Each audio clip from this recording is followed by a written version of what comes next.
Chief PNP, meron ako na ulinigan, bagamat na iklaro po ninyo yung walang quota system sa paramihan ng huli sa mga umano'y kriminal, no? Pero meron kayong binabanggit na reward system sa maraming mahuhuli. Ano po iyon?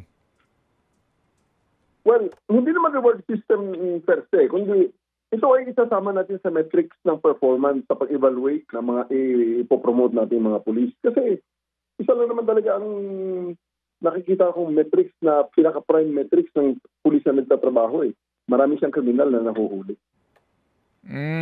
So, matrix sa mga, ano yan, bawat presinto, individual na accomplishment, and then promotion ba ang reward rito o may mga anumang incentive? Individual po ito, ha? Individual. Wala po itong per station or kung ano man, kundi individual. Kasi ang panghuhuli ay isang personal na responsibilidad.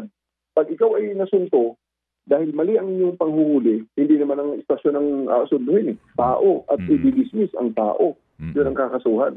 So isasama ho yan na kasama sa mga pagiging batayan ng ating metrics. Batayan ho yan sa pag-promote ng mga tao. So kung ilang points ang ating i-allocate yan para sa kanyang promotion, aside sa kanyang time and grade, aside sa kanyang iba pang mga qualification. Okay, point system kumbaga. Sir, ito ba ay naisip nyo lamang o meron na pong existing dyan na black and white guidelines ng PNP? How do you implement that, sir?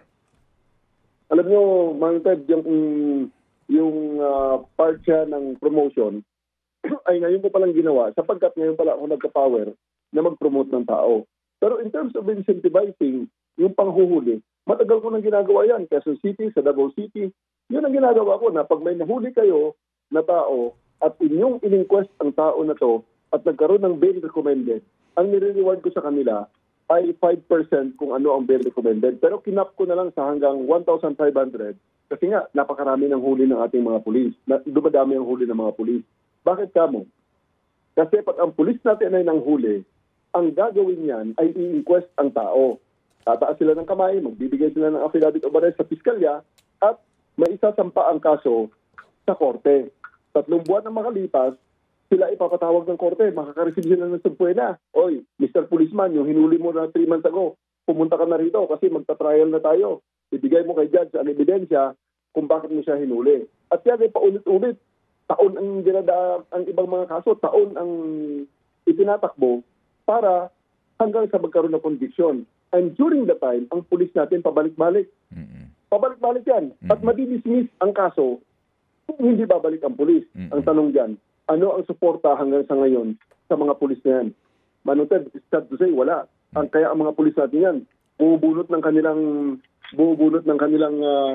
sa kanilang bulsa para maka-attend sa mga kasong ito. So, sa ngayon, dahil yan ay naranasan ko personally, alam ko kung ano ang challenge sa ating mga pulis. Kaya ini-incentivize ko. Binibigyan mo sila ng pamasahe, binibigyan ko sila ng